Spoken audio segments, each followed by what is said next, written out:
Alright, isang magandang umaga sa ating pong mga taga-subaybay dito po sa channel ni Dan TV Vlog. Alright, siyempre may galab shoutout una sa ating pong mga members, ang ating pong mga super chatters, at sa mga taga-suporta po natin na walang sawang sumusubaybay sa ating pong himpilan, kumbaga, channel. Alright, ngayon po ay September 11, 2025. So more or less meron na po tayo mga 8:30 in the morning. So since kanina pong paggising natin ng mga 6:45, iisip na po tayo. Dahil po ngayong araw, last day po muna natin dito sa Bicol. Dahil po pabiyahe na po tayo bukas. Back to reality. Biyaheng Maynila po tayo bukas. But then syempre day 1 bago ang trip, mag-iisip po tayo na kung anong mga ihahanda natin para madala. Siyempre ganun po tayo, galing probinsya. Kailangan po kahit pa paano may mabibit-bit tayong mga products o mga kung ano-anong mga mabibit-bit from the province. So ano po ba itong ating pong napaghandaan? Alright, so papakita ko po sa inyo kung anong preparations ni Kuya Dan na hinanda po natin para dalhin bukas biyaheng Maynila. Alright, samahan nyo po si Kuya Dan. Okay, so mula pa doon ay nagpitas po tayo ng pomelo, and of course doon sa matangkad na yon, yung unang araw na blinag ko dito, yung nyog ay hindi po ako ang kumuha. Hindi ko po kaya yan kuhanin. Nagpahulog po tayo ng nyog.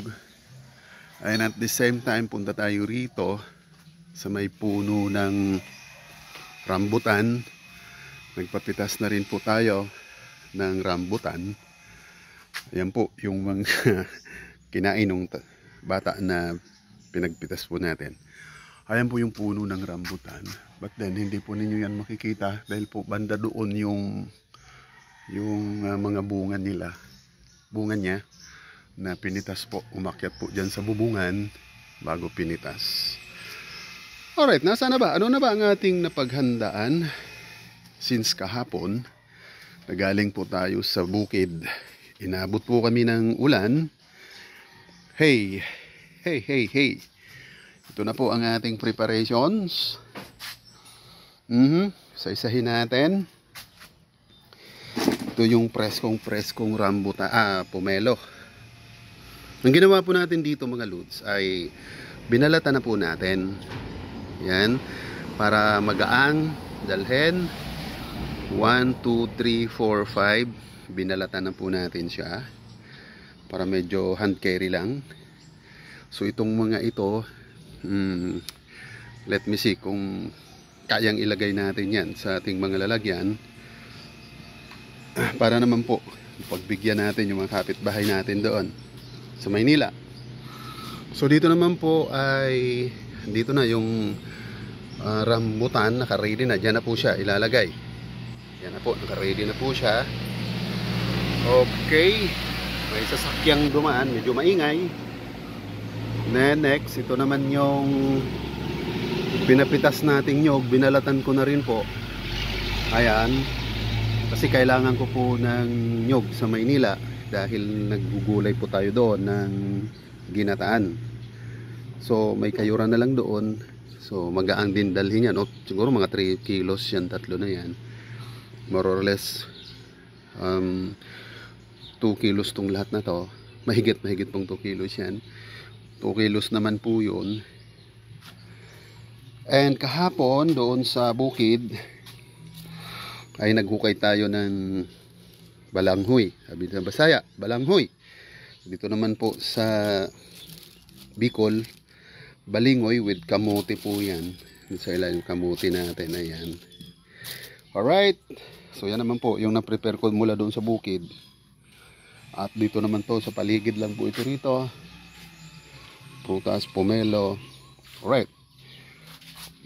So, yan po ang paghahanda ng inyong lingkod.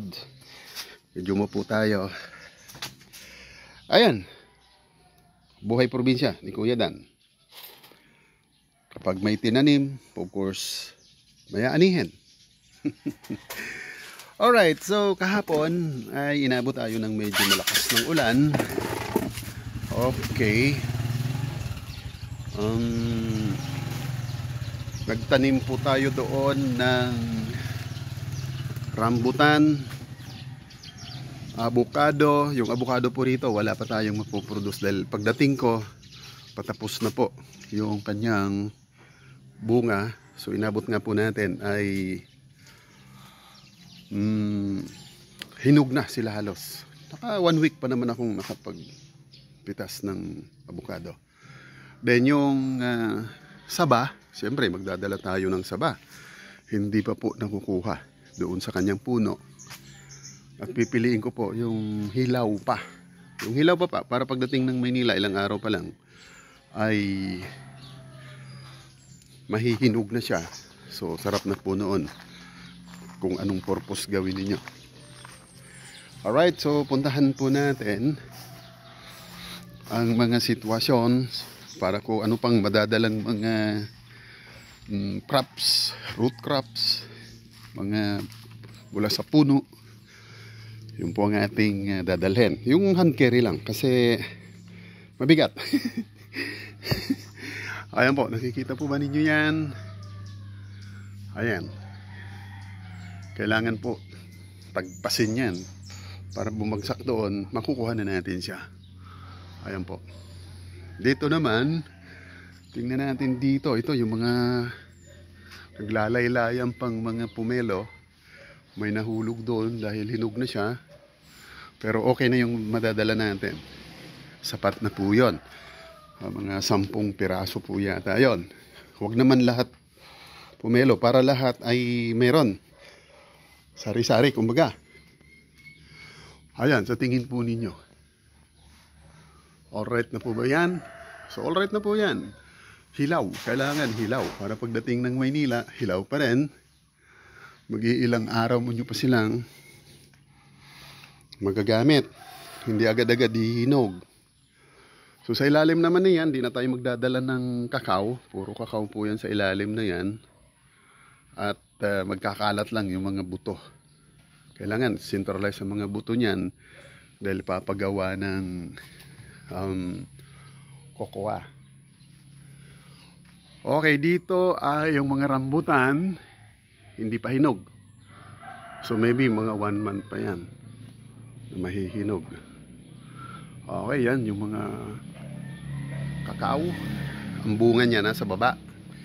Hindi po na medyo sa taas. Nasa baba po ang mga bunga niya. Ayan po. Oh. Ayan o. Meron naman sa mga sanga. Pero madalas sa katawan. Ayan. Medyo bandang gitna ang kanilang mga bunga.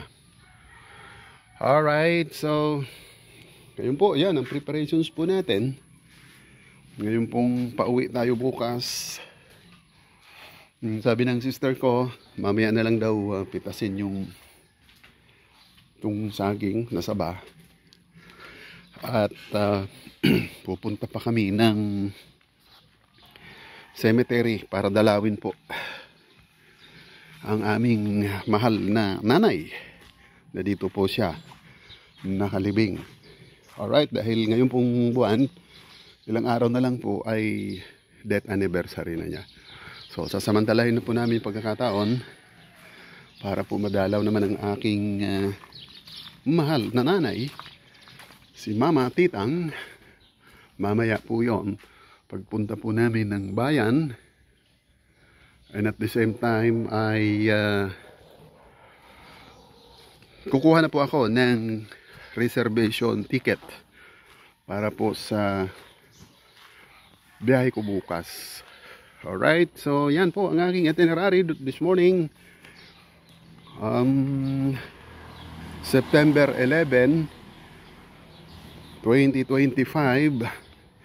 At the same time po, ngayong September 11, iwan ko po, ito po ang makasaysayang nakatala sa history natin, kung natatandaan po ninyo, 1991, kung di po ako nagkakamali, yung pagguho ng World Trade Center sa Amerika. Alright, so ito po ang malungkot sa lahat po ng anniversary. Ito po ang malungkot na anniversary. So mega love shoutout po dyan sa ating mga taga-subaybay, supporters, members dyan po sa United States of America.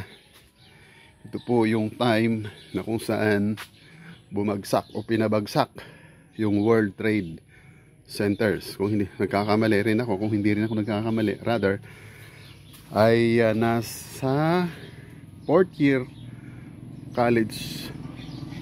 No. Nasa College of Law po ako noon sa Adamson University na nangyari po yon. Alright, so basta September 11 po yun. Okay, mula po dito sa Pandan, Ligao City, muli ang inyong lingkod si Kuya Dan TV ay naghahatid po sa inyo muli ng updates ng kanyang bakasyon, adventure.